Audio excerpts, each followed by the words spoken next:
Here is MCP Mathematics Level K. MCP stands for Modern Curriculum Press. I had a hard time finding reviews for this before purchasing it, so I'm putting a review out there for any of you wanting to take a closer look at this curriculum.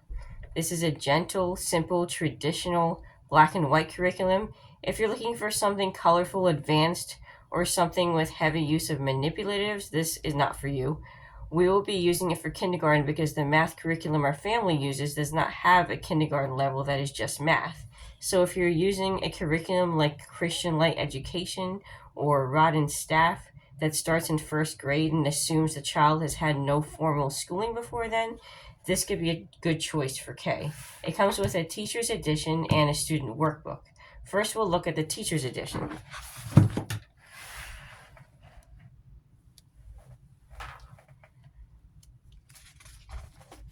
I know many parents do not purchase teacher's manuals for younger grades, but I feel it's better to get it because this is where the bulk of the instruction is. You can do the workbook pages without it, but you'll be missing out on the meat of the program.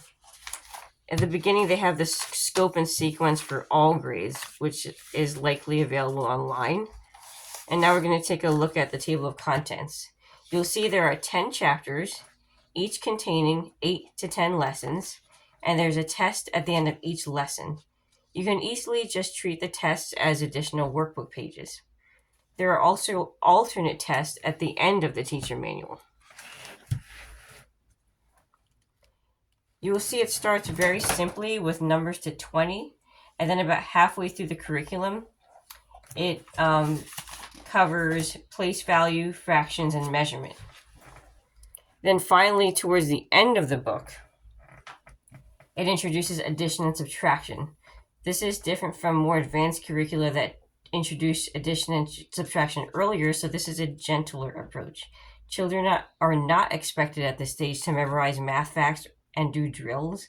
As I'll show you, the exercises are more to help the child understand the concept of addition and subtraction. Each lesson has an objective, vocabulary, materials, a mental math warm-up, and then some application and practice. The materials are basic, so this is not the type of curriculum that requires a manipulatives kit. My favorite thing about the teacher manual is the common errors and enrichment sections for each lesson. These are additional activities for both struggling students and students who are more ahead and want something more challenging. There is also information about how to teach the information to children who are learning English as a second language. The only thing I don't like about the teacher manual is that it's like the Horizons manuals, and that it's written for a classroom environment and not scripted. Many of the activities are made for groups of children, and these activities will have to be skipped or adapted. Each chapter also begins with a story or a poem, and that's only in the teacher manual. That's not in the student workbook. I'll do a quick flip through just to give you an idea. There's another story. We have fractions here, shapes.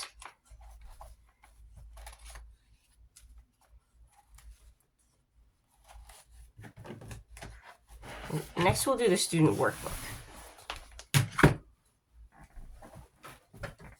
You can see it's simple and doesn't have distracting cartoons or colors. Each lesson has 2 pages of work. At the end of the 10 chapters is a test and a challenge page, which we will be treating as additional workbook pages. Here's a test, an example of a test. And on the other side, there's a challenge page.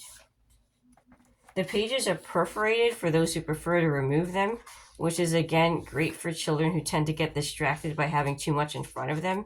You could just remove the page and all they'll have is a double-sided page.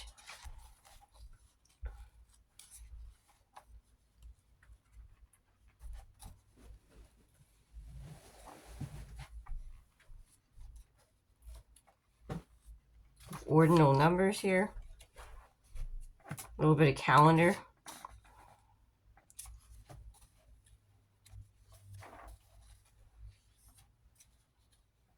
Here's some measurement. And towards the end When addition and subtraction are introduced, the goal is to help the child understand what it means to add and subtract. I understand drills and memorization are introduced after kindergarten. I think this will be easy for my daughter, but it will boost her confidence and prepare her for more formal study in first grade.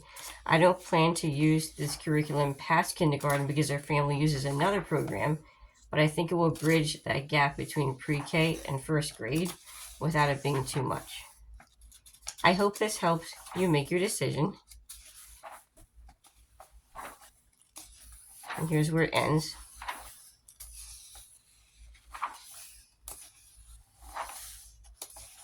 And have a blessed day.